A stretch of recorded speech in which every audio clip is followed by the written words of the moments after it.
Hey tout le monde, comment ça va? Bienvenue sur ma chaîne YouTube Riku Charles. Comme vous savez, aujourd'hui on va parler de la fusion dans Dragon Ball. Vous allez dire oui, la fusion, tout ça, on connaît. Mais je le sais très bien, mais il y en a qui ne connaissent pas. Donc c'est pour ça que j'ai envie de revoir ce point là avec vous. Parce que la fusion Dragon Ball, c'est quelque chose assez vaste, parfois un peu compliqué à comprendre, mais c'est pour ça que je suis là, hein. C'est pour qu'on parle de ça. Et donc on va voir tout ça, grosso modo, qu'est-ce que ça implique, combien de temps ça dure une fusion, qu'est-ce que ça fait. Mais par contre, je vais pas parler forcément de la fusion de Piccolo, ni même des Kaioshin, mais de la fusion globalement entre les Saiyans, avec Vegeta, Goku, Goten, Trunks. Tout simplement, donc avec la fusion Métamol et la fusion avec les boucles d'oreilles, les Potala. Voilà, donc préparez-vous bien, on va commencer cette vidéo, c'est parti! Alors, on va donc commencer par la fusion Métamol. Cette fusion est donc iconique dans Dragon Ball, car c'est la fusion auquel c'est la plus compliquée à réaliser. Il faut donc exécuter un pas de danse très précis, et surtout bien s'aligner, parce que sinon, on peut soit devenir très maigre, soit devenir énorme, et donc ça prend du temps à se remettre normal. Au moins 30 minutes. Et ouais, la fusion dure 30 minutes en étant donc normal, ou même en Super Saiyan. Mais c'est bien plus complexe que ça, car la fusion, plus on augmente dans les transformations, plus justement, cette fusion va moins durer dans le temps à cause de la puissance de la transformation. Mais en tout cas, ce qu'on pourra dire de cette fusion, c'est que sa puissance est quasi illimitée. Il n'y a aucune limite à son pouvoir, elle peut atteindre des niveaux vraiment faramineuses, vraiment incroyable. Cette fusion est donc très puissante. La fusion peut être réalisée par n'importe qui. Du moment que les deux personnes ont le même niveau d'énergie, alors ils peuvent fusionner et donc exécuter la danse Métamol. Et aussi, ils doivent plus ou moins avoir la même taille. Ça aussi c'est important. Car s'ils n'ont pas la même taille, ça ne va pas forcément marcher et ça va faire des catastrophes incroyables. Et ouais, cette fusion a quand même de très lourdes conséquences en termes de ratage. Parce que bon... faut faire vraiment très attention à pas se louper, surtout vers la fin avec les doigts ou même la position initiale de la fusion. Car si jamais c'est pas le cas, vous devez tout recommencer et attendre 30 minutes. C'est vraiment la galère pour cette fusion, mais il y en a d'autres qui sont complètement pétées, donc surtout une qui est la fusion Potala, qu'on verra juste après qu'on ait parlé donc de la fusion de Gogeta. Tout à l'heure, je vous ai bien parlé donc de la puissance illimitée de la fusion Métamol.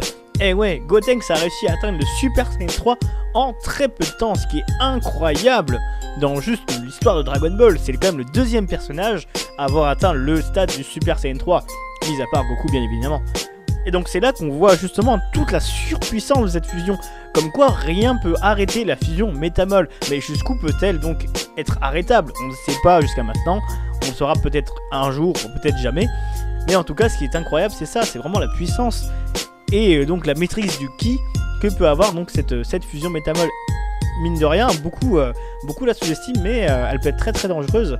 Mais bien évidemment, qui dit grosse transformation, dit évidemment durée de la fusion qui diminue vachement. Et bien oui, Gotenks Super Saiyan 3 ne dure que 5 minutes. C'est vraiment très peu, hein, alors que de base la fusion dure 30 minutes, que ce soit en normal ou même en Super Saiyan. C'est vraiment un temps drastique qui se perd 5 minutes, surtout pour une transformation telle que le SJ3, faut vite y aller, faut vite battre l'ennemi, surtout battre vite Boo, mais vous savez comme moi que bon, ça s'est un peu mal terminé toute cette histoire. Malgré ça, on peut quand même bien constater que cette fusion est quand même incroyable et franchement, c'est pas pour rien que même les parents, donc Goku et Vegeta, ont fait de même et ont donné naissance à Gogeta, l'un des plus grands guerriers fusionnés qu'on ait jamais connu. Et oui, et même c'est même mon préféré d'ailleurs, qui plus est. Voilà. Alors là, on passe à mon OAV préféré de Dragon Ball Z, l'OAV Fusion. Et ouais les gars, c'est la toute première fois qu'on voit Gogeta à l'œuvre. Et ouais, franchement ce film est incroyable, je vous le conseille vraiment à le regarder. Bref, on n'est pas là pour parler du film, mais juste de la fusion en elle-même. La fusion Métamol de Goku et Vegeta. Vraiment une fusion qui claque. Mais qui claque. Cette fusion est tellement puissante pour vous dire qu'elle est ressentie jusque sur Terre. Parce que oui, les deux héros sont morts, hein. Ils sont dans notre monde et la fusion dégage tellement d'énergie qu'elle est ressentie même sur Terre. Et donc Goten et Trunks la ressentent et fusionnent aussi à leur tour. c'est un truc de fou. Non, franchement, c'est incroyable. Et pour revenir à cette fusion, donc cette fusion Métamol, ils ont échoué donc une fois, donc comme pour Goten et Trunks, sauf qu'à la place de 2, c'est juste une fois. Ils sont devenus donc énormes, ils sont devenus Veku, donc vraiment très très pitoyable comme fusion. Mais bon, c'était très drôle, c'était pour le côté un peu comique. Mais sinon, la fusion est extrêmement puissante. Gogeta est super fort. Et franchement, il domine largement le combat face à Janemba. Il est vraiment incroyable. Franchement, en termes de puissance, je ne sais pas. Je pourrais même pas vous dire. Même pas vous dire si. Je sais pas. Je sais pas si. Pour moi, il est bien plus fort que Boo. Hein. Ça, c'est clair et net. Mais je sais pas jusqu'où il pourra aller en fait, c'est ça le problème. Et donc la fusion donc, dure bien 30 minutes, hein. Il est bien en Super Saiyan, donc ça passe, c'est nickel. Le Super Saiyan est bien de mise, donc franchement rien à dire dessus, cette fusion est vraiment incroyable, elle est surpuissante. Et Gogeta est réellement sûr de lui. Après le caractère aussi ça influe. J'ai oublié de vous parler de ça. Mais évidemment le caractère influe à la fusion. Donc Gogeta est un peu plus sérieux. Et bien dans le film Fusion hein, il est vraiment sérieux. Tandis que Gotenks lui il a toujours cette petite arrogance et ce côté un peu joueur. Il a un peu les deux mauvais caractères des deux en fait, de Goten et de Trunks. C'est assez drôle, je trouve ça assez sympa. Mais Gogeta il a non seulement la classe de Vegeta et aussi le style de fou, le style de combat de Goku de malade. Non mais c'est un truc de malade, c'est vraiment un truc de fou. Gogeta pour moi est vraiment une très très bonne fusion, hein, même dans Dragon Ball GT, hein, même avec Gogeta Super Saiyan 4, il est incroyable, il est tout aussi stylé. Il est imperturbable et c'est pour moi réellement, hein, je trouve que Gogeta est bien plus fort, bien plus stylé que Vegeto, même si c'est le contraire et je vous expliquerai donc juste après pourquoi. Voilà. Je vais maintenant vous parler de la fusion de Gogeta Super Saiyan 4. Une fusion donc pareille à celle de Gogeta en Super Saiyan, mais franchement là un niveau carrément au-dessus. Là Gogeta a un caractère un peu plus différent, il est un peu plus joueur, un peu comme Vegeto on va dire, mais il en reste tout aussi fort, c'est un truc de fou. Franchement le Super Saiyan 4 est ma transformation préférée dans Dragon Ball, même dans tout Dragon Ball hein, très clairement, et cette fusion est juste incroyable, surtout que c'est pas n'importe qui demande à fusionner, c'est Vegeta qui demande à Goku de fusionner. C'est une grande première dans l'histoire de Dragon Ball. Dans Dragon Ball, Vegeta ne veut pas trop fusionner parce qu'il trouve ça ridicule la danse, mais là, Vegeta est tellement goldé qu'il demande à Goku de fusionner. Mais c'est un truc de fou, c'est vraiment incroyable. Et je pense que c'est pour ça que la fusion de Gogeta Super Saiyan 4 est juste incroyable, et juste magnifique. Elle transcende vraiment tout, c'est parce que Vegeta a fait le premier pas, et c'est là aussi que j'en reviens aussi à Vegeta encore une fois, hein. Mais je me dis, waouh, c'est vraiment l'évolution incroyable de Vegeta, enfin, waouh, c'est beau quoi, c'est beau. Franchement, Gogeta est très très fort, sinon, niveau puissance, il est incroyable. Rien qu'au regard, il peut juste envoyer valser les chaînes, juste on regarde, juste en regardant le mec, il a envoyé valser, c'est juste oufissime. La fusion est très puissante, par contre, comme je vous l'ai dit tout à l'heure, la puissance est quand même considérable. Et donc la fusion dure que 15 minutes par rapport aux 30 qui sont établis de base. C'est juste ça le hic, mais bon, en 15 minutes, c'est pas trop gênant. Ça peut le faire et franchement, ça tue. Ça tue tout, ça démonte, c'est super cool. Franchement, Gogeta Super Saiyan 4, best fusion ever avec Gogeta, bien sûr Super Saiyan, hein, faut pas l'oublier. Bon après c'est le même personnage, mais bon, franchement, ça claque, et ça personne pourra l'enlever.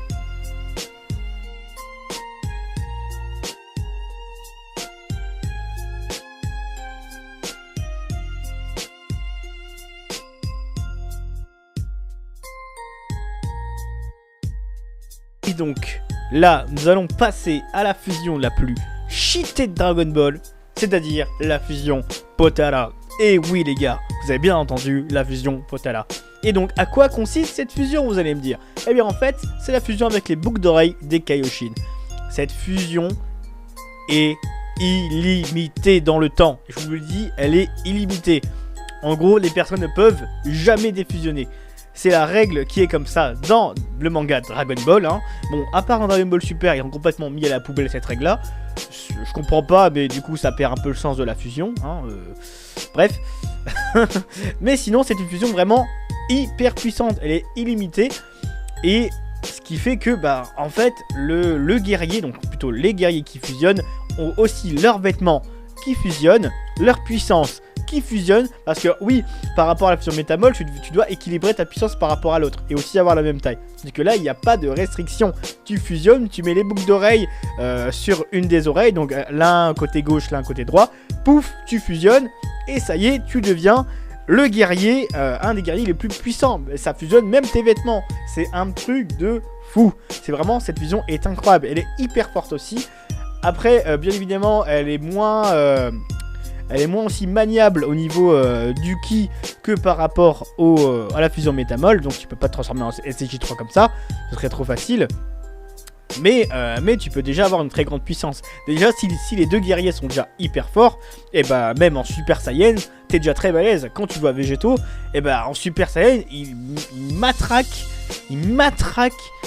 Boo qui a absorbé son Gohan ultime. C'est un truc de fou, il joue avec.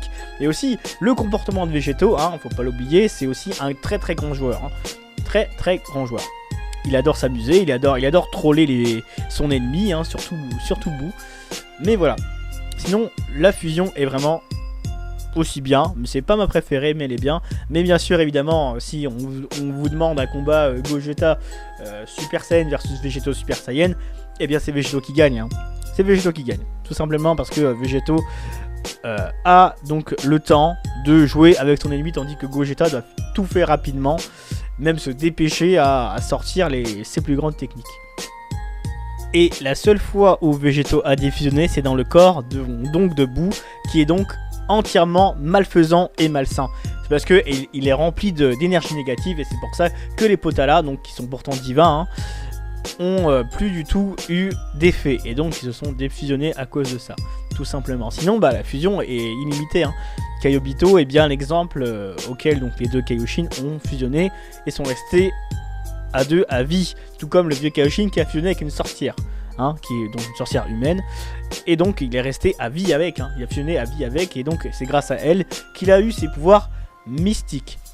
Voilà donc la petite histoire donc des Potala, hein, par rapport au Métamol c'était vachement long, mais oui, les Potala c'est un peu plus court, c'est un peu plus, c'est moins chiant à faire, à fusionner avec les Potala qu'avec bien évidemment les Métamol, tout simplement. Bon, bah voilà, maintenant vous savez tout concernant donc les fusions Métamol et Potala. Vous savez maintenant de quoi ça parle, qu'est-ce que c'est, et aussi vous savez c'est quoi mon film préféré de Dragon Ball, c'est Fusion, voilà. Voilà, donc j'espère que ça vous a plu en globalité. Si jamais vous avez encore des questions, ou vous voulez peut-être d'autres vidéos comme ça, explicatives, concernant, eh bien, Dragon Ball ou un autre sujet, hein, Final Fantasy, Kingdom Hearts, ou peu importe. Bref, vous me le dites. En tout cas, n'oubliez pas de vous abonner à ma chaîne Twitch, Instagram et Facebook, et aussi partagez-les, partagez toutes mes chaînes, comme ça va être nickel. Je compte sur vous, merci encore pour tout. Allez, à très bientôt, ciao ciao.